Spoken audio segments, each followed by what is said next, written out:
আল্লাহর প্রেমে ৪০ বছর ধরে পবিত্র কোরআন বাঁধাই করে যাচ্ছেন ৬০ বছরের বৃদ্ধ। একসময় পায়ে হেঁটে বাড়ি গিয়ে কোরআন শরীফ বাঁধাই করলেও বয়সের ভারে নুয়ে পড়া শরীর আর তা সইতে পারে না। কিন্তু তা সত্ত্বেও থেমে না থেকে এখনো ঘরে বসেই এই কাজ চালিয়ে যাচ্ছেন তিনি। ছোটবেলার থেকে দেখছি এই কোরআন শরীফ বাঁধার কাজ দিতে, কেউ পয়সা দেয়, কেউ দেয় না, কেউ ৫০ টাকা দেয়, আবার কেউ ২০ টাকা দিল।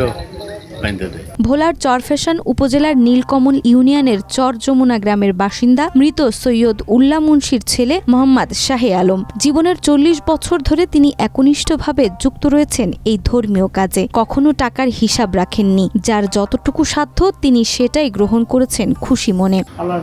চেষ্টা করিয়া সুন্দর করে বাঁধে, মানুষ করতে শান্তি খা খুবই বেত্তা পর্যন্ত যায়, আর উত্তরে লালন পর্যন্ত যায়, দক্ষিণ একেবারে সাগর খানি এন মানুষ আয়া খবর কজায় বান্ধে দিয়ে কাল কইবে তোর এক ছোট ৬ দিন ৮ দিন তাই, এরপরে আবার বাইতে।